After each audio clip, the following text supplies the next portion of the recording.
Why is that tree wrapped in blue? I'd like to thank the good people. I posted the video about The Simpsons and that blue tarp. I had not watched the full episode. I thought it was a tree, actually a statue. At first I thought it was the blue tarp covering the statue so the statue wouldn't burn the town. Then I remembered Tartaria.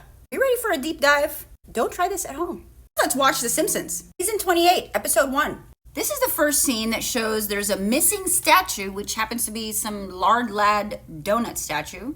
Here they're about to unveil the replacement for that missing statue. Focus grouped, new look.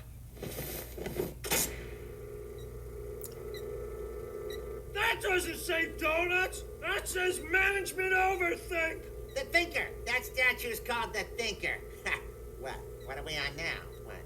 People, let's give the new statue a I mean, chance. obviously it's some sort of Many said it was electronic still device. It's still... It kind of seemed really far-fetched, but that is exactly how they caused the mud floods, which caused the Great Reset of Tartaria. Not that statue. They use lighthouses. You can use a concave mirror or any sort of reflective surface to harness the sun's powerful energies and basically reflect it as a giant laser ray. I'll show you an example of this giant laser ray at the end of this video. Back to The Simpsons.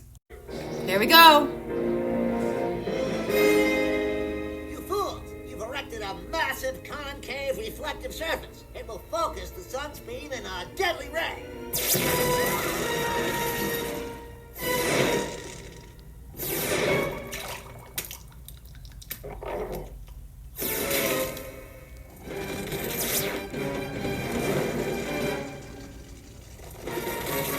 Here we are back to that blue tarp that started all of this. Seems to be a clue. How did those fires start? Lasers? Sort of. Reflective energy from the sun? Yeah. Using a magnifying glass, you could start a fire. Or kill an ant. Don't kill ants. Seems far-fetched, huh? I follow someone on Instagram that built this very same Fresnel lens. He calls it a solar death ray. Introducing Joe My Heck. That is the username on Instagram for the guy with the solar death ray. I never know what's going to happen when I put various rocks under the solar death ray.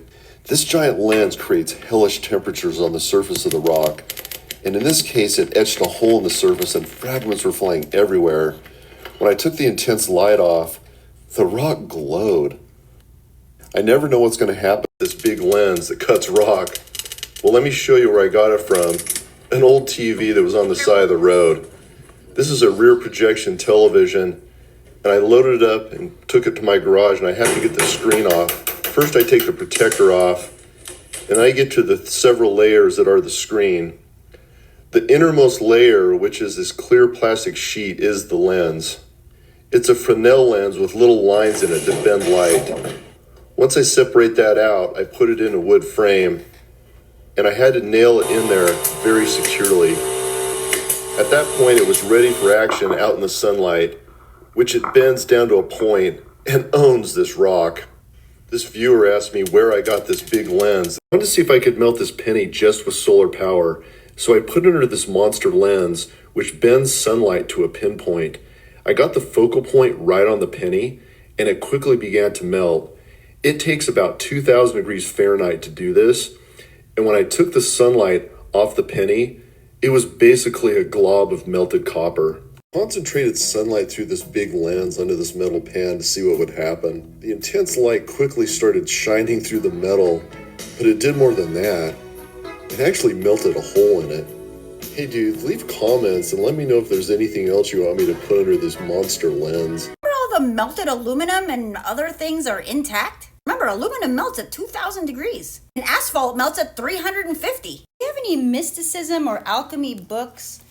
Hermeticism, just like this Hermetic Tarot, you're going to notice some of the depictions, especially the ones where it has a sun, it's going to show reflections. They're using some sort of reflective surfaces. It could be like mirrors, pools of water, or mirrors. Good example. I mean, that's pretty direct. Sun reflecting off of something and then burning the ships.